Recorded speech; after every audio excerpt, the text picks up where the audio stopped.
ఢిల్లీ ఎర్రకోట దగ్గర పేలుళ్ల కేసు దర్యాప్తులో కీలక విషయాలు బయటపడుతున్నాయి. ఈ పేలుడుకు కారణమైన కారులో లభించిన నమూనాలతో doctor Umar Nabi DNA match అయినట్లు తెలుస్తోంది.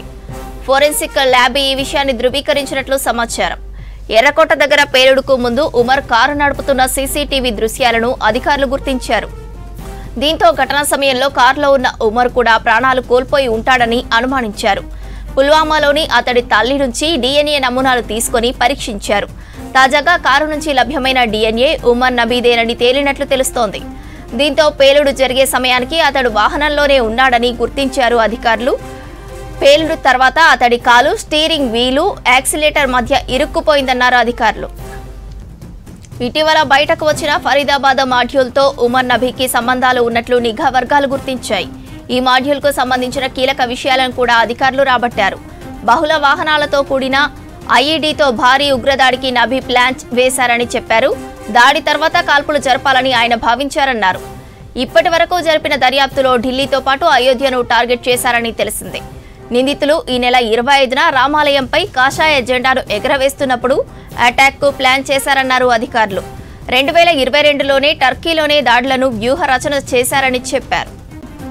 మరోవైపు పేలుళ్ల కేసులో మరో కారు కోసం గాలిస్తున్నారు అధికారులు.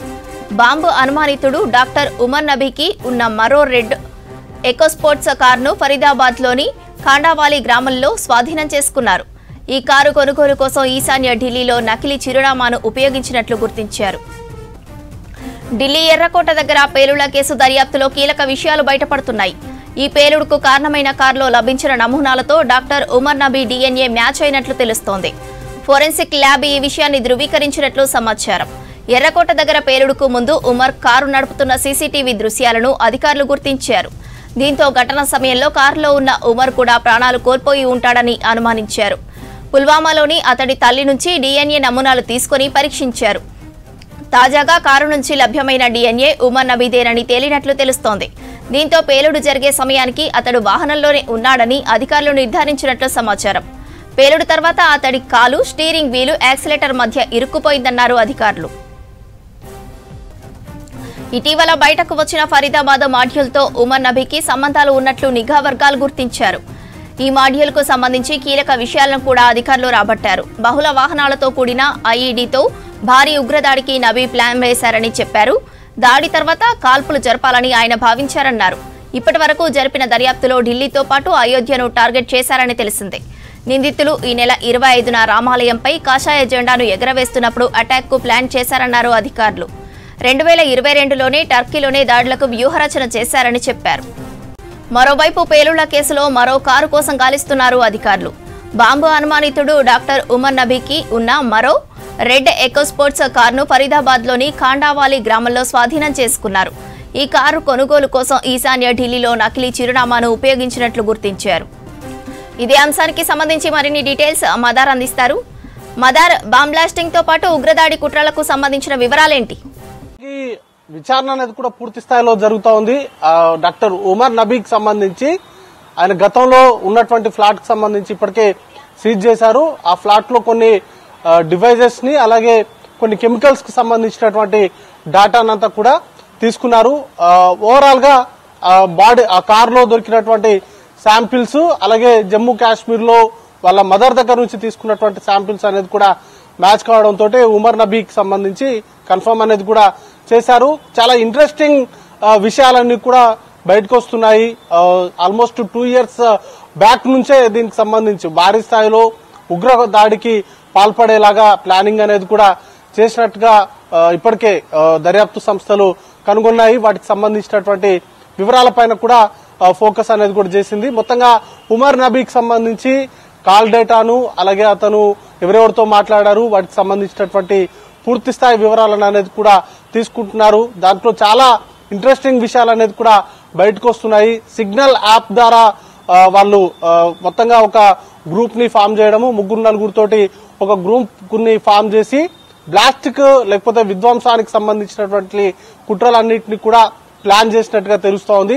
అలాగే IED బాంబ్స్ ని తయారు చేసేందుకు వాటికి అవసరమైనటువంటి కెమికల్స్ ని కొనుగోలు చేసినట్టుగా కూడా సమాచారం సేకరించారు. సుమారు 20 లక్షల రూపాయలని వివిధ మార్గాల ద్వారా ఫండ్స్ రైజ్ చేసి వాటిలో ఒక 3-4 లక్షల్ని యూజ్ చేసి కెమికల్స్ ని కూడా కొనుగోలు చేసినట్టుగా చెప్తున్నారు. ఇక తను ఉండేటువంటి ఫ్లాట్ కి సంబంధించి ఫలాకు సంబంధించినటువంటి రూమ్ నెంబర్ 13 సంబంధించి పూర్తిగా ఇప్పటికే పోలీసులు దాన్ని సీజ్ చేశారు. దాంట్లో డివైసెస్ ని ఏవైతే తీసుకున్నారో వాటిని ప్రస్తుతానికి అనలైజ్ అనేది కూడా చేస్తా ఉన్నారు. ఎవరెవరితో కాంటాక్ట్ లో ఉన్నారు, వాటితో చేసినటువంటి సంభాషణలు కావచ్చు, లేకపోతే వాటికి సంబంధించినటువంటి ప్లాన్స్ కావచ్చు, వీటన్నింటిపైన కూడా ప్రస్తుతానికైతే నిఘా వర్గాలు అలాగే దర్యాప్తు సంస్థలు వాటిపైనే ఫోకస్ అనేది కూడా చేసింది. భారీ కుట్రకైతే ప్లాన్ చేశారు.